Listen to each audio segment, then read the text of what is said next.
Enough, Susan, my mom shouted, her voice shaking with frustration as she leaned forward, glaring at me across the table. The ornaments on the Christmas tree shimmered under the dim glow of the living room lights, but the festive warmth in the room felt like a cruel joke. I sat frozen, my hands gripping my lap, trying to steady the anger bubbling inside me. My dad chimed in, his tone just as sharp. "You've always had a way of making everything about you." The words hit harder than I expected, and for a moment, all I could hear was the faint ticking of the clock on the mantel. My name is Susan Blanchard. I was 32 years old then, and this all happened in the late 1970s. It was a time when families relied on each other, especially out here in rural Illinois. Our family farm, passed down for generations, was the center of our lives, but it was struggling to stay afloat. I had moved to Chicago years earlier, becoming a lawyer, a decision my parents still saw as an act of rebellion against our way of life. Meanwhile, my older brother, Jake, stayed behind, running the farm and basking in the glow of their constant praise. I didn't resent him for staying. I resented how, no matter what I did, I was always the outsider. Since the summer, I'd been quietly sending money to the farm's shared account, trying to help with the bills Jake told me were piling up. He convinced me not to tell our parents, saying it would hurt their pride and make them feel like they'd failed. At the time, it made sense. I didn't want to embarrass them, and I trusted Jake to handle it. But sitting there on Christmas Eve, listening to our parents go on about how Jake had been sacrificing so much to keep the farm afloat, I felt like I'd been punched in the gut. I realized right then that he had been taking credit for every dollar I'd sent. "Jake's the reason we've been able to keep things going," my mom said, her voice thick with pride. "I don't know what we'd do without him." I looked across the room at him, expecting maybe some kind of acknowledgement or guilt in his eyes. But he just smirked, leaning back in his chair like he was enjoying the show. That was when I finally spoke up. "Actually," I said, my voice shaking but loud enough to cut through the chatter. "I've been the one sending the money. Every month since July." My dad scoffed, shaking his head as if I had just said the most ridiculous thing he'd ever heard. "Don't start making things up, Susan. Jake's been here day in and day out, working his tail off for this family. Why would you even say something like that?" His words stung, but it was the dismissive tone that really got to me. My mom crossed her arms and added, "You've always had a habit of trying to make yourself the center of attention. Honestly, Susan, it's Christmas. Can we not ruin the evening with this nonsense?"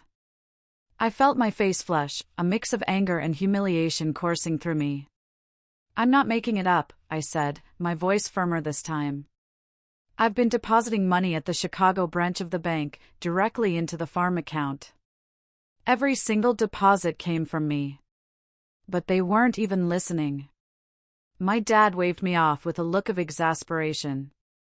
And my mom turned her attention to Jake, who just shrugged like he didn't have a clue what I was talking about. The frustration was unbearable, and I realized there was no convincing them in that moment. They had already made up their minds. I turned to Jake, my voice sharp. "Are you really going to sit there and lie about it, Jake? You know I've been making those deposits at the Chicago branch all these months." He didn't flinch. Instead, he leaned back in his chair, smirking as if this was all some kind of joke. "I have no idea what you're talking about, Susan," he said with a shrug, his tone dripping with fake innocence. My blood boiled. "Unbelievable," I muttered, shaking my head. But our parents didn't even seem to care. My dad sighed heavily, as if I were the one ruining the evening, and my mom gave Jake a sympathetic glance, as though he were the victim of some absurd accusation. I stood up, my chair scraping against the floor, and looked directly at Jake. "You know exactly what I'm talking about," I said, my voice trembling with anger. "Those deposits weren't small, Jake. You've been sitting here, letting our parents believe you're some kind of hero when you've done nothing but lie. If you don't admit it now, I'll leave first thing tomorrow, go back to Chicago, and get the proof myself." Jake shrugged, leaning back as if none of this mattered. "You're wasting your time, Susan," he said with a chuckle. "Whatever story you've cooked up in your head, you go right ahead and prove it. It was in that moment I realized Jake didn't think I'd actually do it. To him, this was just another one of those family arguments that would blow over, where I'd eventually give up and let him win, like always. His smirk said it all. He thought I'd back down, too afraid of the fallout to follow through. But that only fueled my determination. I wasn't going to let him keep getting away with this. Not this time. He'd taken advantage of me, lied to our parents, and sat there soaking up their praise, all while treating my contributions like they didn't exist. No, I was going to Chicago, and I was going to make sure everyone knew the truth. Early the next morning, I packed my bags, unable to face another moment in that house. I told our parents I was leaving, and predictably, my mom sighed, her voice heavy with disapproval. "It's Christmas, Susan," she said, as if I were the one ruining everything. My dad didn't even look up from his coffee. "Can't go a single holiday without causing a scene," he muttered. Jake barely hid his grin, lounging smugly in his chair like he'd won. But I wasn't staying, not with everyone acting like I was the problem. I knew the banks would be closed, but I didn't care. I just needed to get out of there, away from their judgment and his lies. The drive back to Chicago felt endless, the roads eerily quiet, with most people home celebrating with their families. I gripped the wheel tightly, the cold winter air seeping into the car despite the heater blasting. My thoughts churned, replaying everything that had happened the night before. Jake really didn't think I'd go through with it. That much was clear. He probably expected me to stew in silence, too intimidated by our parents' blind faith in him to actually leave. But this time was different. I was tired of being dismissed, tired of letting him walk all over me. As I drove past snow-covered fields and frozen lakes, one thing was certain. I'd get those receipts, and I'd make sure the truth came out. When the banks reopened a few days later, I went straight to the Chicago branch. It was bitterly cold that morning, the kind of cold that stung your face and made every breath feel sharp. As soon as I stepped inside, I headed straight to the counter, where a middle-aged teller greeted me with a polite smile. "Good morning," he said. "What can I help you with today?" I explained, carefully but firmly, that I needed copies of every deposit I had made to the Blanchard Farm account since July. The teller nodded and went to the back, returning with a thick ledger and a small machine that printed receipts. He carefully looked up the account and began feeding each record into the machine, which whirred and clicked as it printed out copies of the transactions. I watched each receipt come out, one after the other, with my name, the dates, and the amounts clearly listed. He handed me the stack with a polite, "Here you go, ma'am. Let us know if there's anything else you need." I thanked him, my hand shaking slightly as I gripped the receipts. They were more than just pieces of paper. They were proof. Proof that Jake had been lying, and proof that I wasn't going to let this slide. As soon as I had the receipts in hand, I headed straight back to my car. The roads were still slick from the snowstorm earlier in the week, but I didn't care. I needed to get back home, and I wasn't about to wait another day. The receipts sat on the passenger seat next to me, neatly stacked and secured under a small paperweight I'd grabbed from my desk before leaving. Every time I glanced at them, my anger bubbled up again. I couldn't believe Jake thought he could get away with this, and worse, that our parents had so readily taken his side. The drive felt longer this time, the farm seeming farther away with every passing mile. As I passed through quiet towns and frozen fields, my thoughts raced. I replayed every conversation from Christmas Eve, every dismissive look, every smug grin on Jake's face. By the time I pulled into the long driveway leading up to the farmhouse, the adrenaline had built up so much that my hands were practically shaking. I wasn't sure how this was going to go, but I knew one thing for certain. I wasn't leaving until they saw the truth with their own eyes. I walked into the house, the receipts clutched tightly in my hand, the cold from outside still clinging to my coat. My mom was in the kitchen stirring a pot on the stove, while my dad sat in his usual spot at the dining table, reading the paper. Jake was leaning against the counter, casually eating an apple, looking as smug as ever. They all turned to look at me as I entered, but before anyone could say a word, I dropped the stack of receipts onto the table in front of my dad. There, I said, my voice steady but firm. Every deposit I've made to the farm account since July, it's all right there, my name, the dates, the amounts. My dad put down his paper, frowning as he picked up the receipts and started looking through them. My mom came over, wiping her hands on a dish towel, her expression skeptical at first. Jake didn't move from his spot, but I caught the way his smirk faltered for just a second. This can't be right, my dad muttered, flipping through the pages. Why would you do this, Susan? My mom's eyes narrowed as she leaned in to see for herself. Jake said he's been covering everything, she said, her voice a mix of confusion and disbelief. I turned to Jake, meeting his gaze head-on. Well, Jake? I asked, my tone sharp. Are you still going to lie about it now? Jake let out a laugh, tossing the core of his apple into the trash like none of this mattered. Susan, I don't know where you got those, but they're not real. You probably forged them somehow to make me look bad. His tone was calm, almost mocking, and it made my stomach churn. I looked at our parents, expecting at least a flicker of doubt in their eyes, but instead, my dad shook his head, his face dark with disapproval. Susan, what's gotten into you? He said, his voice low and angry. This is a new low, even for you. My mom grabbed the receipts from the table, holding them up as if they were tainted.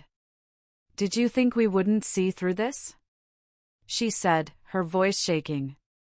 Jake's been here every day, working to keep this farm alive. And you? She jabbed the stack of papers toward me.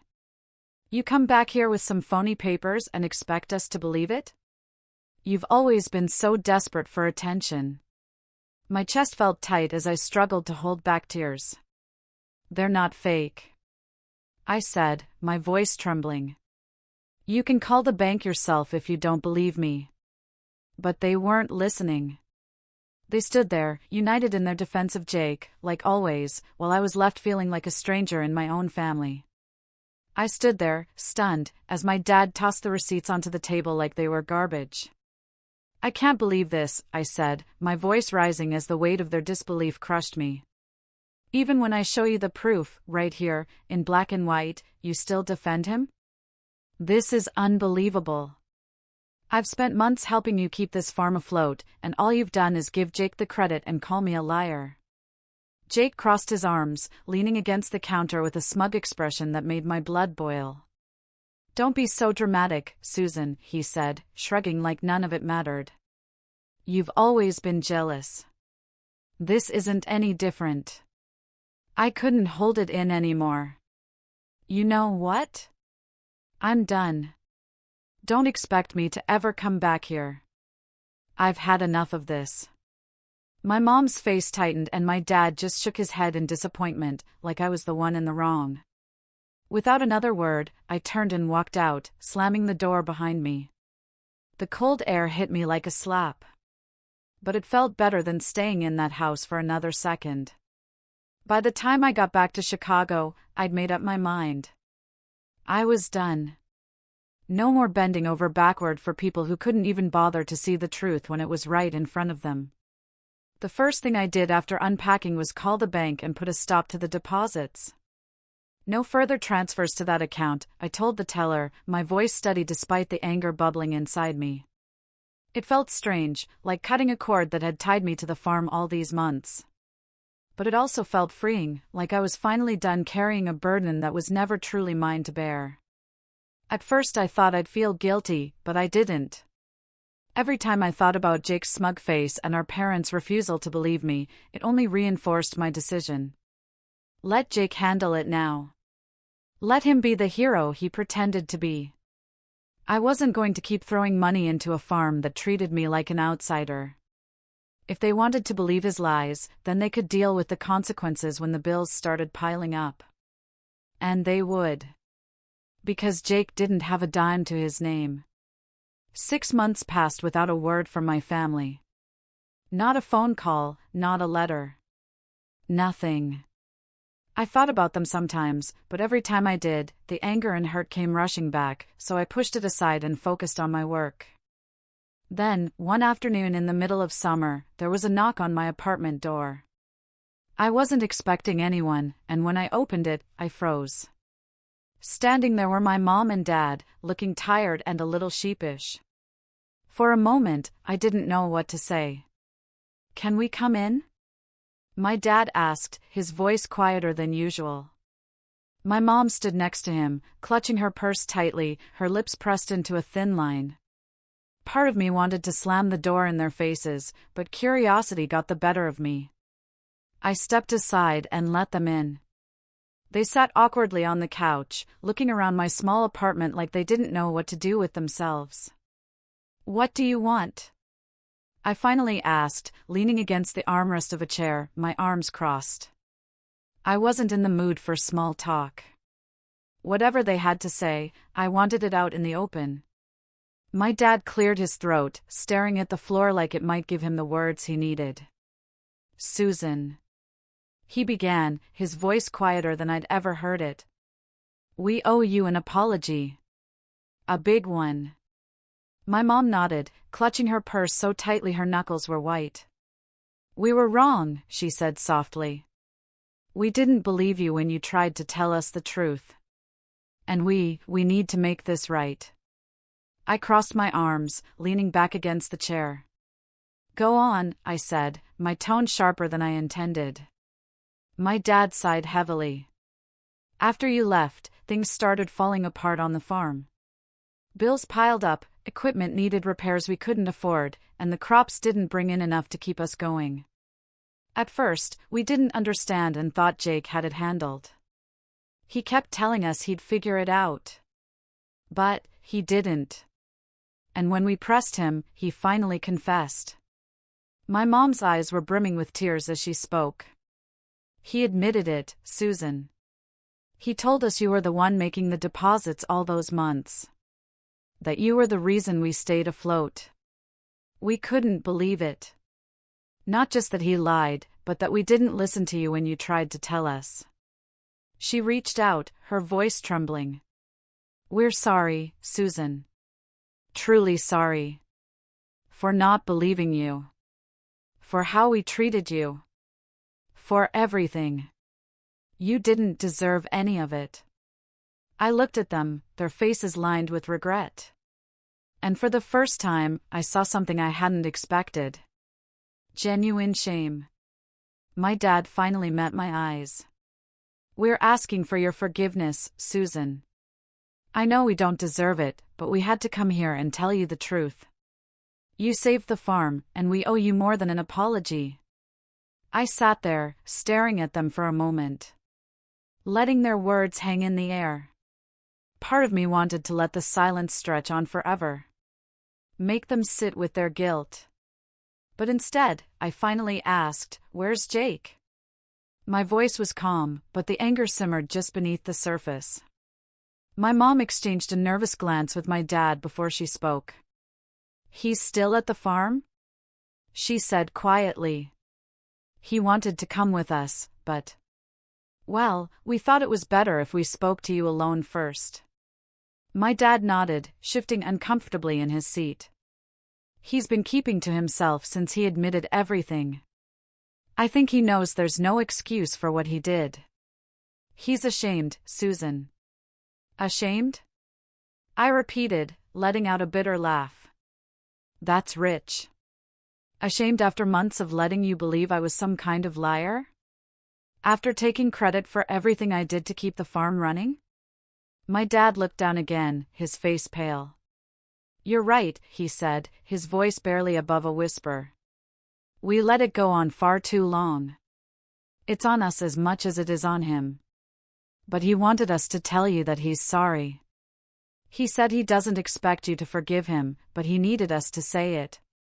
"He said? He wanted you to tell me?" I snapped, leaning forward in my chair. "What are you talking about? You're still protecting him even now. He should be here apologizing in front of me. You should have forced him to come here." My voice echoed through the apartment, and I could see the shock on their faces. But I didn't care. I was done tiptoeing around their favoritism. My mom opened her mouth to speak, but I cut her off. "Do you even hear yourselves? He lies, he manipulates, he takes everything I did and twists it into some heroic story for himself. And now, when it's time to take responsibility, you're still shielding him? What? He's too embarrassed to face me, so you're here to clean up his mess again? Do you even realize how insane that sounds? My dad shifted uncomfortably, his hands gripping his knees.